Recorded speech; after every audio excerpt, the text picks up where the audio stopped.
Un saludo para todas y para todos. Hoy vamos a continuar con este relato acerca de la historia planetaria y nos vamos a referir a la sociedad ideal o perfecta.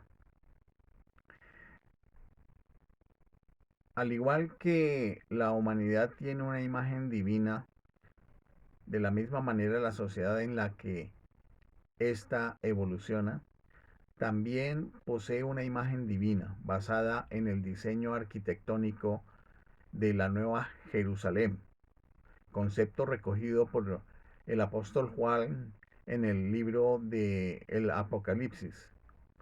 La sociedad ideal existe como la expresión de venga a nosotros tu reino, la expresión de una sociedad celestial, una visión de vida cotidiana en organización social de tipo perfecto, cuando cada miembro del grupo se identifica con su yo o ser real y se esfuerza por mostrar sus obras eh, de la manera más perfecta, y allí está implantado el diseño que Dios ha ordenado como el plan maestro para la expresión creativa individual dentro de una determinada comunidad de almas destinadas a evolucionar como una unidad jerárquica.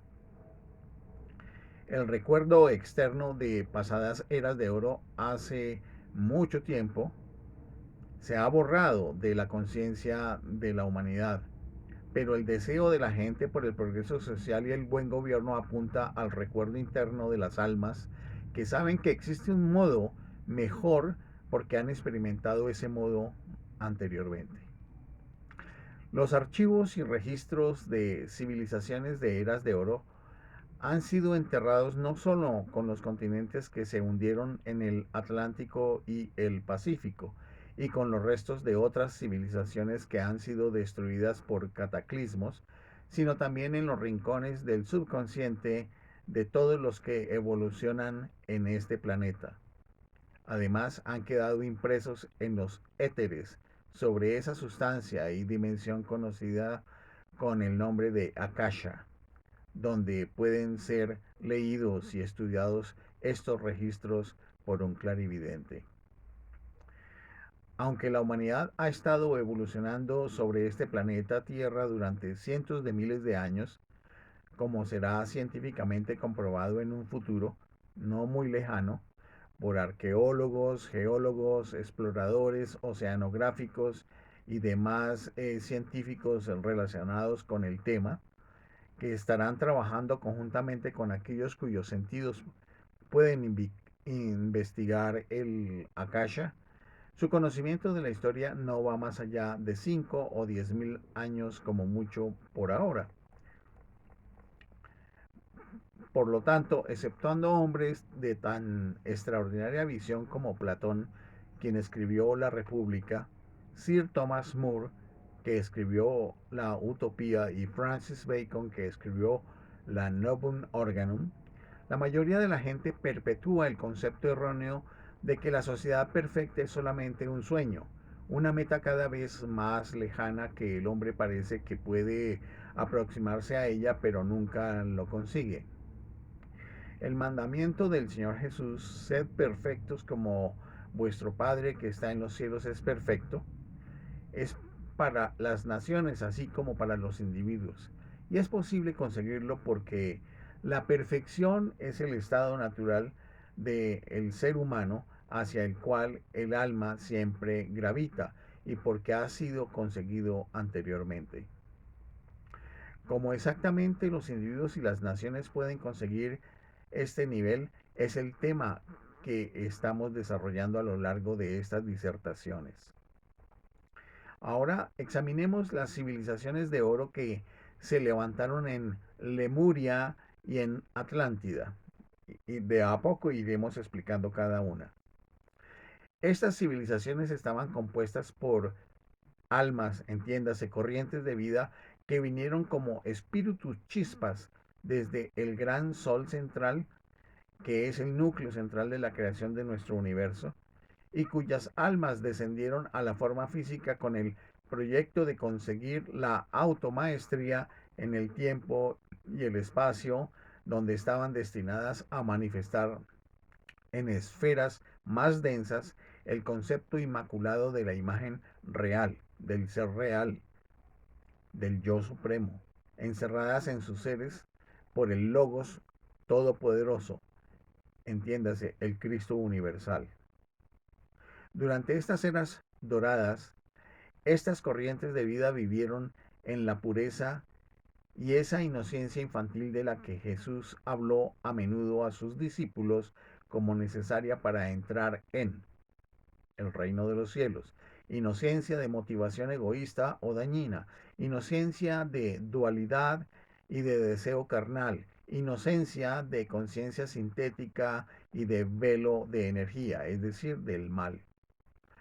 Aunque a algunos les cueste trabajo creerlo, las totales ausencias del elemento del mal en estas eras de oro no reducían la variedad y la sal de la vida. Por el contrario, las actividades y oportunidades creativas de estas evoluciones estaban aumentadas por la infinita variedad y diferentes gamas de la verdad y el ilimitado potencial para el descubrimiento científico y la expresión artística inherentes a la imagen real del ser real, a la que todos tenían acceso directo. El desafío de la iniciación en el orden cósmico de la jerarquía mantenía a millones de almas felizmente subiendo por las espirales de la escalera de la cada vez mayor automaestría, en donde cada nuevo escalón iba descubriendo nuevos mundos para conquistar. Cuando Dios hizo a la especie humana y al universo, no incluyó lo que conocemos como el mal como un factor esencial del plan, como un contrapunto al bien, o la noche como contraste para el día. Valga la pena recordar, y la ciudad no tenía necesidad del sol ni de la luna para que brillaran en ella, porque la gloria de Dios la iluminaba y el Cordero es la luz que emana. El que tenga entendimiento que entienda. Bajo la tutela de seres cósmicos y los manús de sus razas. Un manú es un dirigente, es un espíritu dirigente y guiante de un conjunto de seres que evolucionan en sistemas de mundos. Por eso se dice, bajo la tutela de seres cósmicos y los manú o dirigentes de sus razas, estas civilizaciones reflejaron los más elevados niveles culturales y científicos que se mantenían en la ciudad cuadrangular.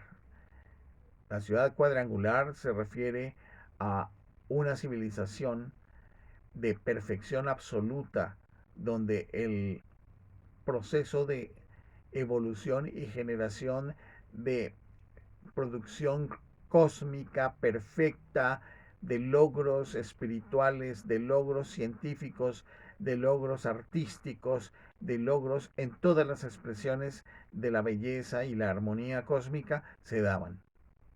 El gozo que sentían al conseguir la automaestría individual, la libertad que viene del dominio sobre los elementos como resultado de las disciplinas de las leyes de Dios, esas cualidades fueron reconocidas por todos como ingredientes esenciales de su destino universal. Almas valientes en un nuevo mundo resultado de una transformación radical que en su comienzo y su final, su origen y su destino último eran la manifestación de la mente divina universal, de lo que contenía esta mente, entiéndase, el Cristo universal. Así pues, se esforzaron por acrecentar la luz del Cristo eterno cada día a través de todos los ciclos de su peregrinaje por las dimensiones de la materia. Ellos comprendían el significado de la prueba del manto y estuvieron dispuestos a probar su suficiencia en la precipitación de las artes y las ciencias de las obras salidas de las manos de Dios. Sabían que a partir de ahí conseguirían o ganarían el derecho a expandir su dominio en el ámbito del espíritu, logrando finalmente su libertad inmortal y ascendiendo a mundos superiores en las oportunidades sin fin de las muchas mansiones del Padre. Para muchos esto es nuevo, pero aquí se empieza a entender mejor cómo la iluminación del alma, la ascensión del alma, lleva a unos procesos que es de un crecimiento sin término y es un desarrollo sin término porque es un perfeccionamiento creciente, una mejoría y una armonía abundantes y que siempre da para más. Siempre hay posibilidades, nunca hay estancamiento. Estos ciudadanos de la tierra nunca perdieron la vista en la visión de su realidad. Veían el Cristo, es decir, la mente universal, los unos en los otros, y amaban a todos con quienes compartían la meta de convertirse cada vez más en la naturaleza de la fuente universal de todo, de Dios. Ellos amaban al hombre por su valor intrínseco y por su diseño único, incluso antes de que la idea divina madurase. Estas tres eras de oro existieron antes de la caída de la humanidad en la simbología que se expresa en el concepto de Adán y Eva, que se refiere a una civilización, una cuarta civilización, la cual se relata de forma alegórica en el Génesis. Con anterioridad a su ascenso a la conciencia de la dualidad y al sentimiento del pecado, entendido esto como la ruptura de las leyes de Dios y por consecuencia la separación de la fuente divina con la conciencia del alma de quienes han roto ese conjunto de leyes, la atención de los seres humanos y consecuentemente sus energías estaban centradas en Dios. Su vida era la vida divina y por medio del uso inteligente de la voluntad o el libre albedrío, eh, el ser humano dedicaba sus energías divinas a hacer descender los patrones o arquetipos creados en los cielos a los patrones creados en la tierra. Las alianzas entre Dios y la humanidad no se habían roto. Por lo tanto, al igual que el hombre sometía su voluntad a Dios, Dios sometía todo al hombre. En verdad, este era el equilibrio perfecto entre el macrocosmos y el microcosmos, es decir, como es arriba, es abajo. La familia, encarnando la Trinidad de Padre, Hijo y Espíritu Santo, incluida la Madre, es la unidad básica de la sociedad divina. El origen atlante de la palabra familia es padre, madre, llamas gemelas en amorosa unión. En las primeras eras de oro, el Padre sostenía el foco del Espíritu de Dios, de su autoridad y paternidad sobre todo. La Madre, como creadora del hogar, sostenía el foco del Espíritu Santo y su descenso a la materia, encendiendo las energías celestiales del sonido permanente del Om. Eva, simbólicamente la madre de todo lo viviente, fue designada para que fuera la expresión perfecta de la maternidad de Dios en el género femenino. A través de la amorosa unión de las llamas Padre-Madre, los cuerpos templos de las almas que descendían se formaban y la llama crística era nutrida en los hijos e hijas de Dios. Esa llama crística es la identificación de la vida en el alma de cada ser que ha descendido al plano terrestre. Esta Trinidad de fe, Padre, esperanza, Hijo y caridad Espíritu Santo, que comienza en el hogar, es la base para todo lo que es construido en la sociedad ideal y en cada era de oro, donde la vida es un gozo permanente de desarrollo de la llama divina en el corazón de cada chispa, entiéndase cada espíritu de cada llama en unión con un alma, es una espiral elevándose y ondulando para fundirse con los dulces misterios de la vida. El gobierno y la educación en la sociedad ideal son instrumentos para el desarrollo del potencial individual de cada ser humano en armonía con todos los miembros de la comunidad. Todas las instituciones públicas y privadas ponían de manifiesto la unidad de la vida a través de sus tres aspectos: fe, esperanza y caridad, en forma de poder, sabiduría y amor de Dios. Aquí la Trinidad en acción y esfuerzo para conseguir la excelencia o la perfección en todo son las fuerzas motivadoras. La expresión aprended a amar el hacer el bien y lo haréis fue el consejo que dio Casimir Poseidón, regente de una antigua civilización que floreció a un lado de la cuenca del Amazonas. La adherencia a este principio hacía que cada alma se esforzara por mejorar su logro del día anterior.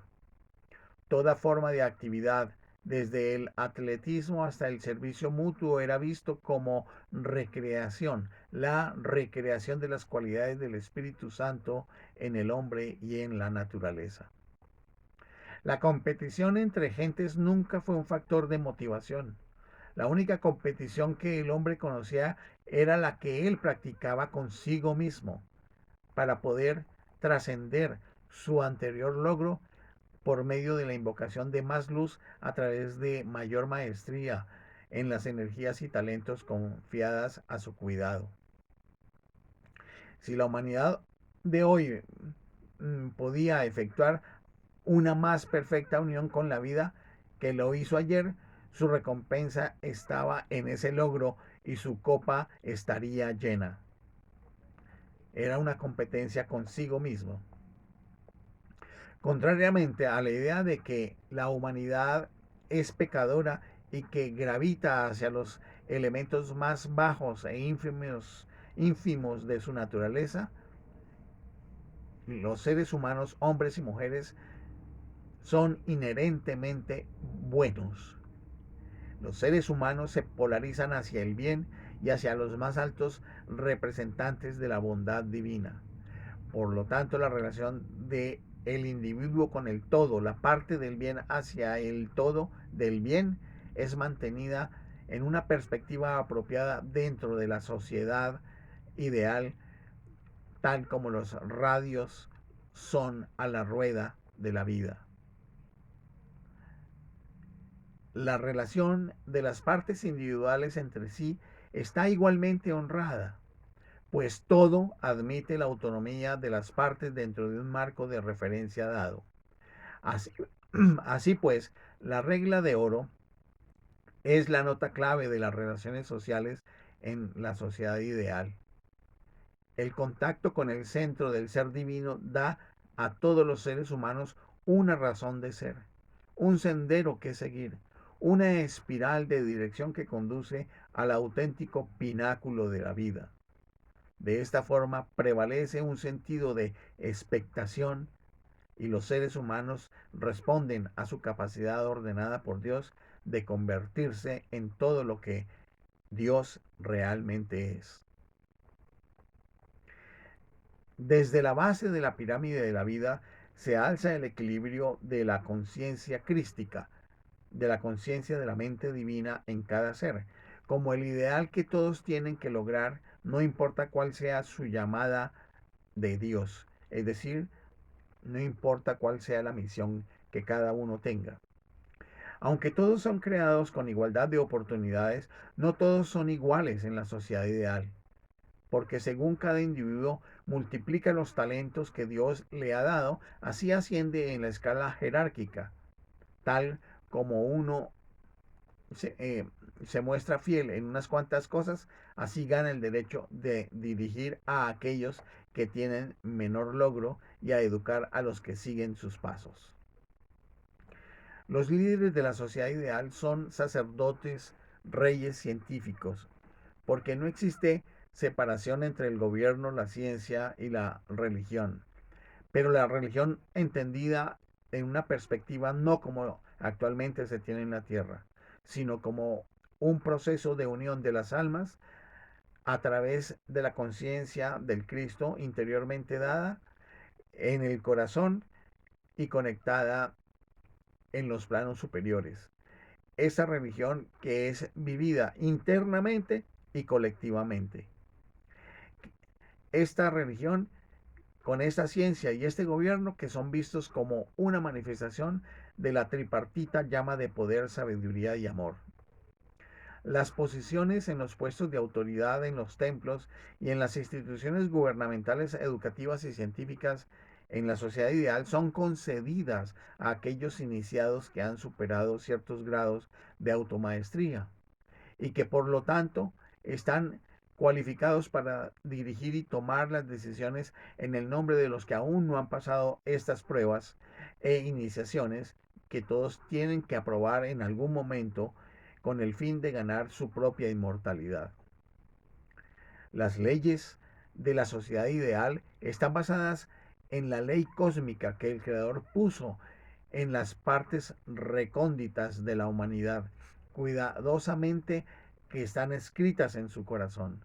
Y entonces Dios envió a sus ángeles para registrarla en los archivos de la verdad universal. Estos archivos han sido guardados hasta hoy en los retiros de la hermandad de los maestros ascendidos, quienes han pasado ya por esta u otras escuelas planetarias. Esto que estamos narrando acá no solamente ocurre o ha ocurrido para el planeta Tierra, ha ocurrido en otros sistemas de mundos, incluso en sistemas de mundos donde no ha habido caída de las energías de Dios.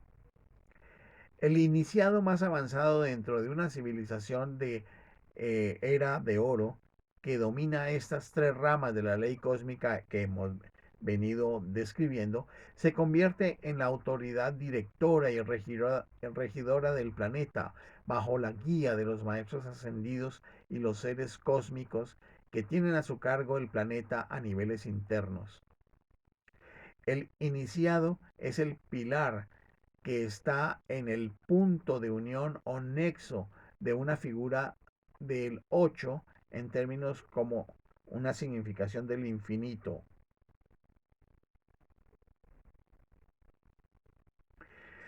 Porque él ha maestrado su propio mundo y ha tomado dominio sobre la tierra. Para él, el microcosmos es el planeta y el macrocosmos es todo el cosmos. Así vemos que la porción de energía divina que el hombre es capaz de dominar y amaestrar se convierte en su microcosmos y él queda centrado como la presencia divina de ese mundo.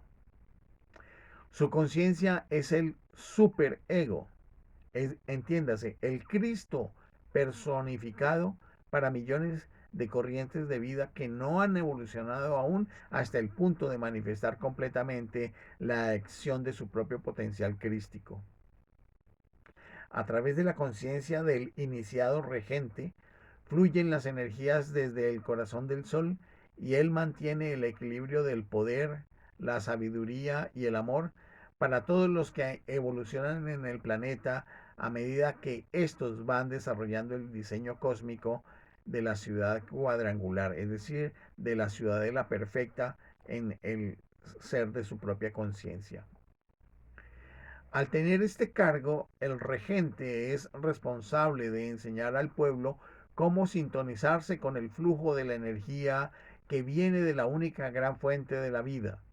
Siendo un maestro de los ciclos y del ritmo del universo, él les enseña cómo gobernar el flujo y el reflujo de la energía dentro de sus campos de fuerza individuales, para transferir gradualmente esta energía sobre el microcosmos individual al microcosmos planetario, y finalmente identificarse con el macrocosmos a través del intercambio de energías como arriba y es abajo.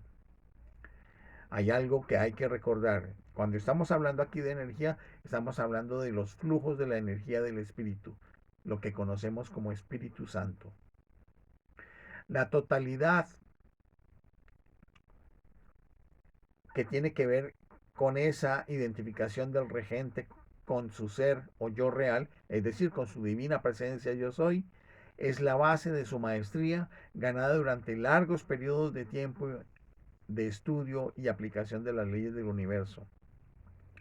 A él la gente presta obediencia como a la más elevada expresión viviente de la divinidad, porque para ellos él es la voluntad, la sabiduría y el amor de Dios encarnados.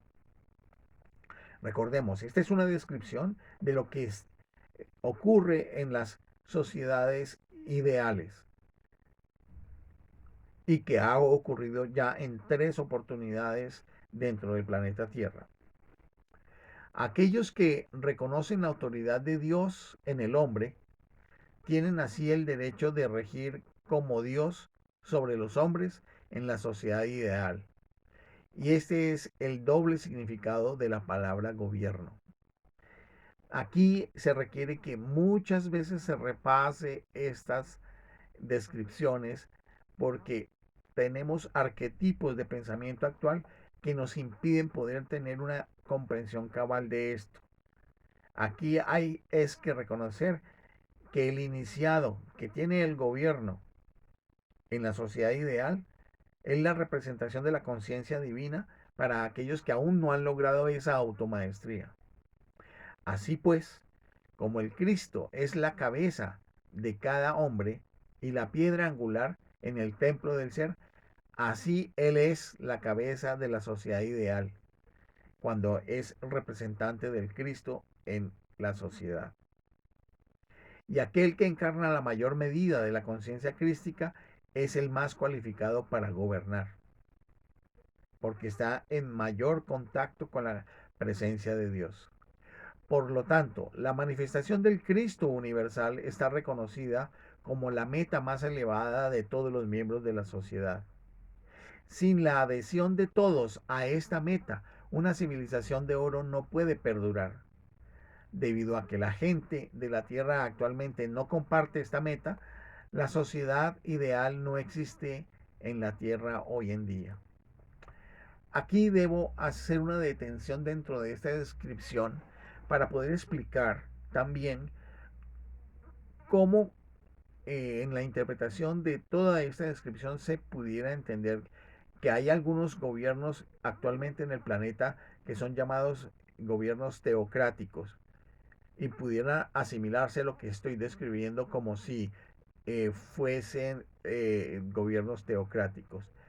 Hay que distinguir que lo que hoy hay en la Tierra como gobiernos teocráticos es la manifestación de una élite de poder, de una clase, en este caso de sacerdotal, que con una manera caprichosa, llamémoslo así, fascista, de, una interpretación amañada, eh, personalizada a favor de un determinado grupo, considera que ellos son los intérpretes de la voluntad divina y dictan sus orientaciones a la sociedad como ellos consideran. No representan al Cristo, no representan la mente divina. Y estas sociedades entonces son totalmente fanáticas, cosa que no corresponde a la pretensión de un gobierno orientado por el Cristo, por la luz de la mente de Dios.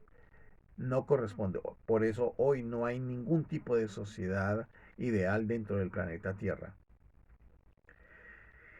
Vale continuar diciendo que en las sociedades de la era de oro, las almas que vienen al mundo de nuevo pasan por un programa de educación y disciplina muy precisos. Desde temprana edad se les enseña los rudimentos de la ciencia de la psique, cómo desarrollar sus sentidos para contactar las dimensiones físicas y metafísicas de la realidad y cómo ampliar las facultades del alma para investigar el cosmos a través de la naturaleza. Se les enseña la comunión con toda vida, con toda la vida por medio del enfoque de su atención en el corazón y estableciendo un arco al corazón de todas las cosas vivientes, al corazón de las plantas, de los árboles, las flores, del reino elemental, de aquel reino invisible que está gobernando todas las áreas del mundo natural, porque posteriormente lo explicaré con más detalle.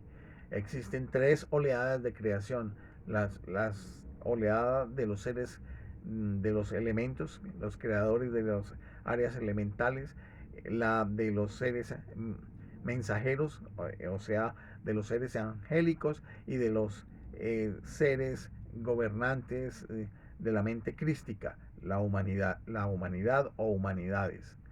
Posteriormente se explicará mucho más al respecto. Y esa comunión con toda vida, entonces va con todo el mundo natural, con todas las expresiones de la vida, incluidas llegadas a las expresiones del núcleo de los átomos y las energías de las subpartículas y todo aquel mundo microfísico que está más allá de nuestra actual observación. El dominio de la levitación, la precipitación y la ciencia de la alquimia son parte también de la enseñanza que se les imparte a los primeros años del desarrollo del alma.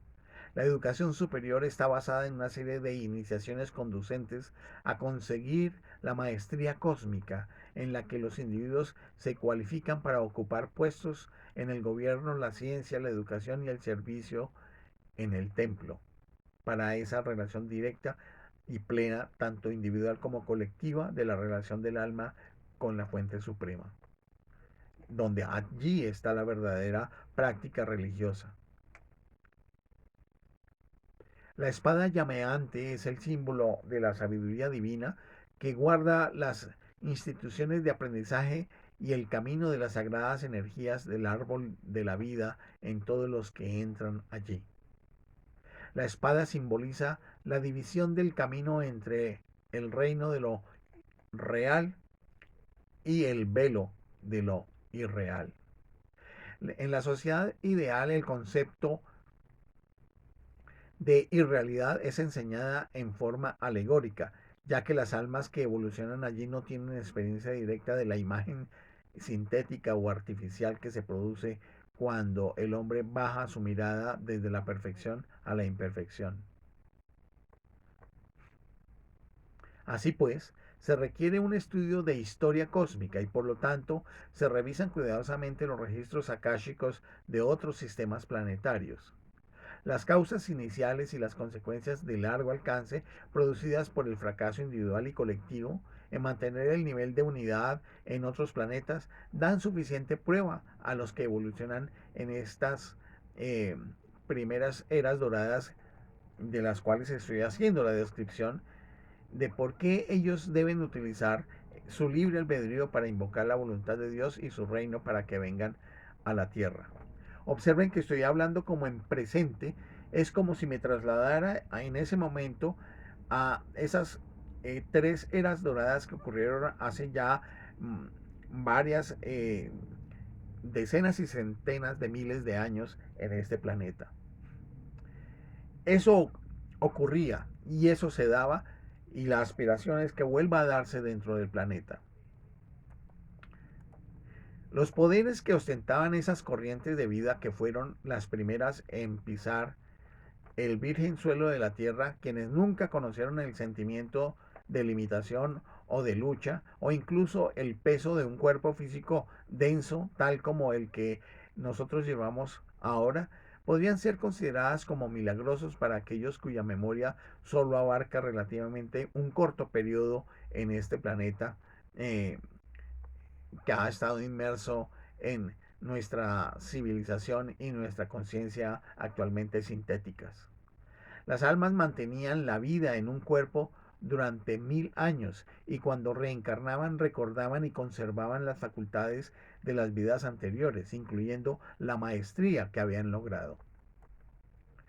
El planeta entero era un verdadero jardín del Edén, y el hombre comía de todos los frutos y hierbas que estaban cargados eh, por los ayudantes de la naturaleza, los miembros del reino elemental, con la esencia del espíritu inmortal que daba energía y vivificaba su mente y cuerpo.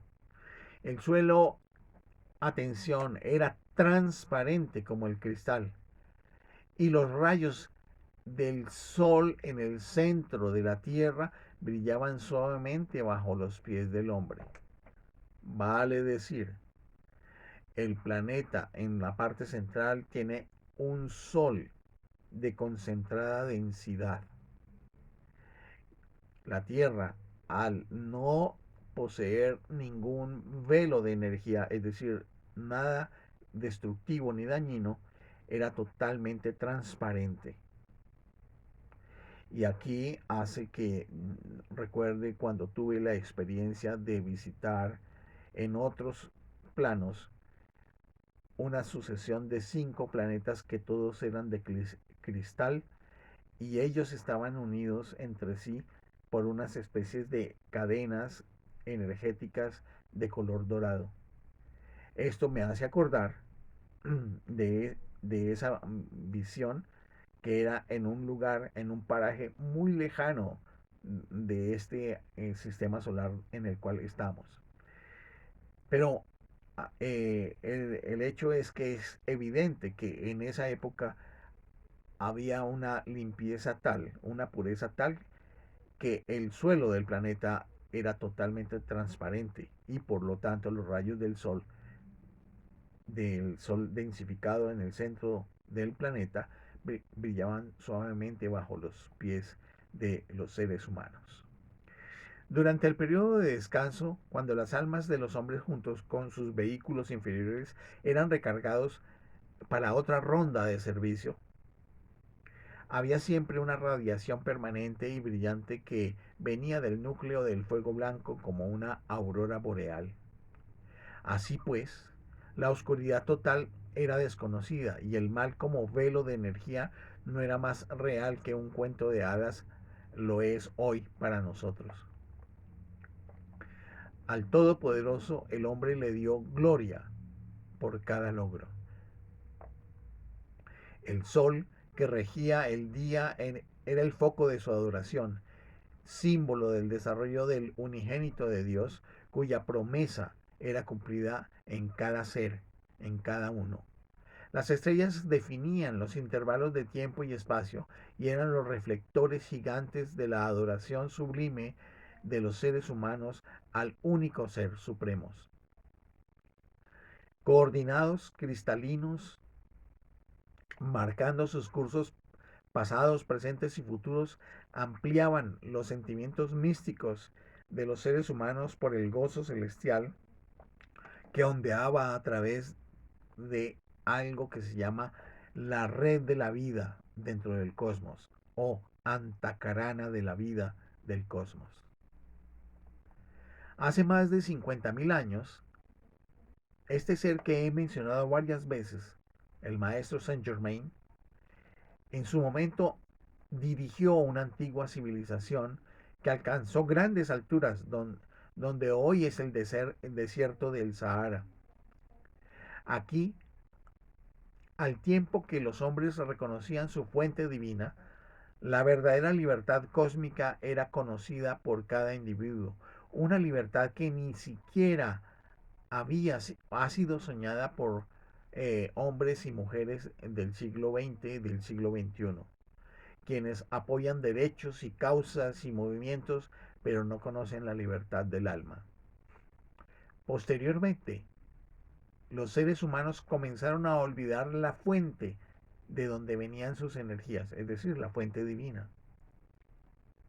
Y olvidaron también reconocer sus talentos como originados en esa fuente que es autora y finalizadora de cada obra perfecta realizada por y a través de cada ser humano.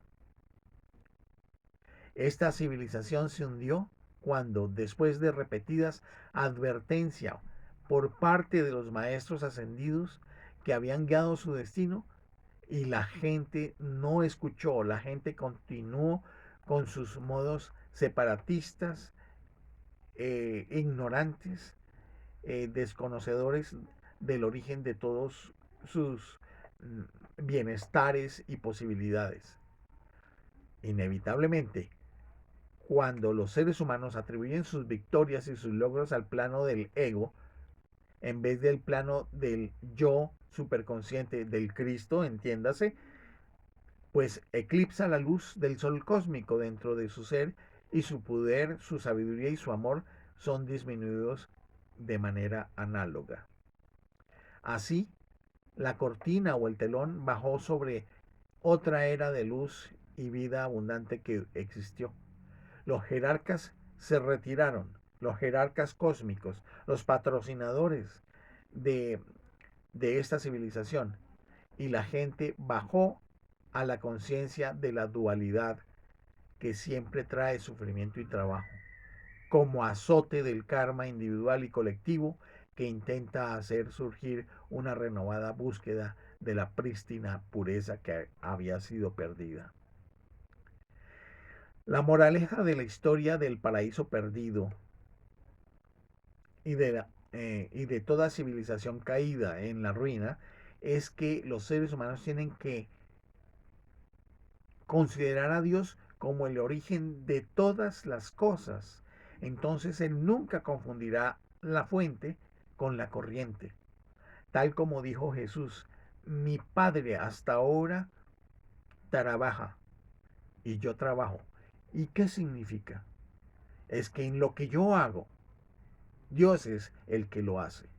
Porque yo soy como una cánula. Yo soy como una flauta a través de la cual Dios toca su melodía. Y todo lo que yo logro es la acción de Dios a través de mí. Así pues, Él, el Señor Jesús, enseñó la verdadera relación que tiene que ser mantenida entre Dios y los seres humanos en la sociedad ideal. Cuando esta relación se rompe, la sociedad ideal no puede durar. Sin nunca cansarse de dar un servicio a la humanidad, el maestro Saint Germain, hoy, actualmente, sigue dedicado a volver a despertar en las almas de los hombres el perdido arte de la libertad y de su antigua herencia como reyes y sacerdotes de Dios. En sus disertaciones sobre alquimia, el maestro Saint Germain señala que el hombre tiene que defender su libertad para crear porque el hombre, por derecho divino, es co-creador con Dios. Él rechaza e invalida el falso sentido de la conciencia sintética o artificial, de un buen futuro pero lejano, como el malo de la película Saint Germain afirma que la vida real es abundante aquí, ahora y siempre, en cualquier lugar donde estemos. Solamente se necesita que se la saque afuera, que se manifieste en ese reconocimiento de la presencia yo soy y del Cristo a través de los flujos del Espíritu Santo en esa comunicación con el alma, como lo hemos venido diciendo a lo largo de todos estos videos. Este correcto sentido de disponibilidad perenne del bien es la clave de la edad de oro que yace ante nuestra misma puerta si nosotros como humanidad decidimos volver a esas fuentes. Dice que en verdad el ojo no ha visto, ni el oído ha oído, ni ha entrado en el corazón del hombre las cosas que Dios ha preparado para aquellos que le aman. Esto nos lo dice Saint Germain citando al apóstol Pablo. Qué pena que no haya más que pueda borrar ese falso sentido de un bien lejano y futuro. Hay que pensar que el bien está aquí y ahora mismo. Los secretos de la vida se encuentran aquí, al igual que arriba en los cielos, aquí mismo en la tierra, en el plano material. El cambio de metales inferiores en oro produciría solamente belleza terrenal y riqueza terrenal, pero el cambio de la naturaleza inferior del hombre en el refinado oro del espíritu permite no solo dominar el mundo del espíritu, sino también tomar dominio de todo el mundo material. Y aquí se está refiriendo el maestro a esa alquimia del espíritu. La alquimia que enseña el poder de la transmutación del plomo en oro, es decir, del metal eh, burdo en el metal refinado y perfecto. De la misma manera es la transmutación de la condición pura de la condición impura del yo sintético en el cual está aprisionada el alma en la transformación alquímica para lograr la conciencia pura propia del Cristo que ilumina al alma. Esa conciencia crística que se manifiesta con una comprensión total de las leyes de la vida, una comprensión total de las leyes del orden natural y que es la que orienta la toma de decisiones que estén en consonancia con las leyes divinas para hacer todo lo que es bueno y correcto. Cuando hay esa conciencia del alma conectada con la conciencia del Cristo, todo lo que sucede por descendencia es bien y bondad, progreso, prosperidad y abundancia. Dice otra expresión, si todo el poder en el cielo y la tierra me es dado, puedo darlo a quien yo quiera. No obstante, debería dárselo a quien abusa de él y lo utiliza erróneamente para perjudicar a sus hermanos. ¿Por qué fue colocada la espada llameante al este del Edén? ¿Por qué fue la continuidad de la existencia interrumpida por la muerte? ¿Por qué irrumpió en la escena la enfermedad, la guerra y la brutalidad y aprisionaron la conciencia humana? ¿Por qué se mantuvo la cólera y la ira? No fue porque la gente comenzó a temer la pérdida del autorrespeto, la pérdida de la individualidad, la pérdida de la relatividad. En realidad, ¿tenían ellos algo que perder? Nada, excepto sus temores. Nada, excepto su negatividad. Por lo que, porque lo que está unido a la realidad nunca puede perderse. Y cuando hablamos de realidad es el ser real, lo que existe, porque lo que es irrealidad, el yo sintético, el falso yo, no existe. Es algo episódico, no existe como totalidad, no existe como eternidad.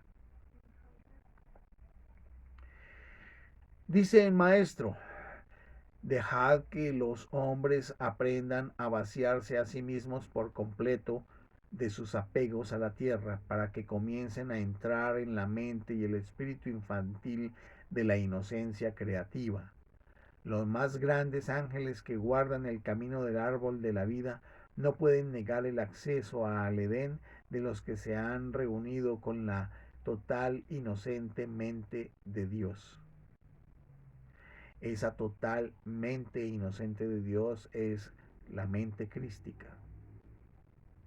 Dice el maestro, ¿cómo podrían entonces negárselo al divino alquimista en el hombre, quien con honor alarga la mano para coger el fruto del árbol de la vida para que él pueda en verdad vivir para siempre?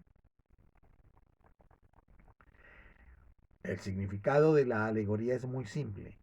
Mientras el hombre viva de acuerdo con la tierra terrenal, de acuerdo con los conceptos de la carne y de la sangre, no puede heredar el reino de los cielos, pues en su conciencia no tiene la comprensión de lo eterno y lo infinito. No puede mantener la conciencia celestial. Pero cuando con la inocencia infantil él entra en el dominio divino, encuentra que todo el universo es suyo, porque ahora él pertenece a todo el universo.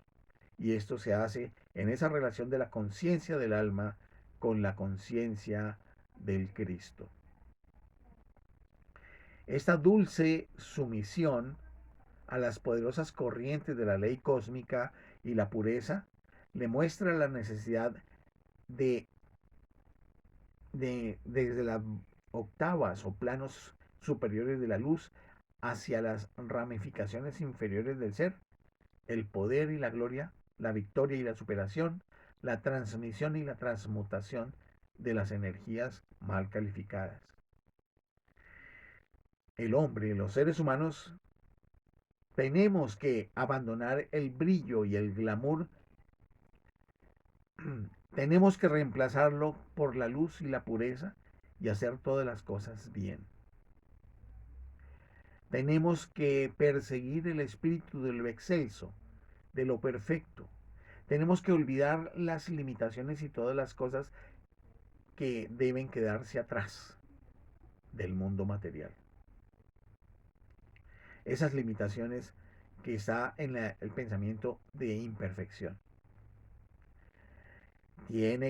Tenemos que tener fe en lo que aún no se puede ver y saber que la naturaleza misma guarda una gran variedad de encanto y luz esperando poderla derramar sobre nosotros los seres humanos cuando la mágica palabra sea pronunciada.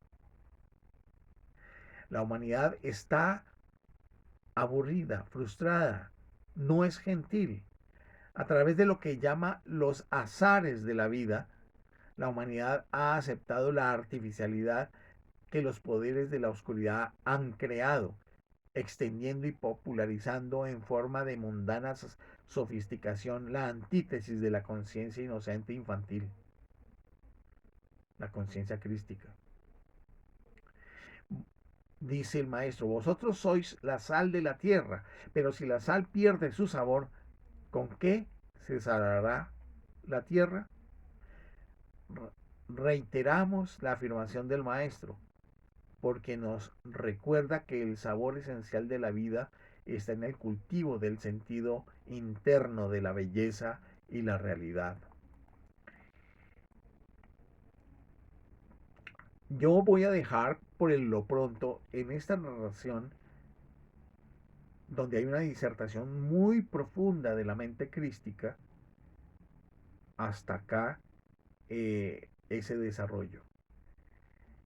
Seguiremos en el próximo video describiendo las características de la conciencia en la sociedad ideal y cómo se degrada y qué pasa cuando se degrada y llegamos a las circunstancias en las cuales el planeta hoy se encuentra. Les agradezco su atención y mis mejores deseos. Todos estos videos les sugiero que los pasen una y otra vez. Pueden hacerlo en estado de meditación, pueden hacerlo mientras hacen alguna otra actividad, mientras están conduciendo, mientras están realizando cualquier otra actividad, para que se active esta memoria interna de cosas que ustedes ya saben, pero que está en su conciencia más interior. Les agradezco su atención, mis mejores deseos y hasta una próxima oportunidad.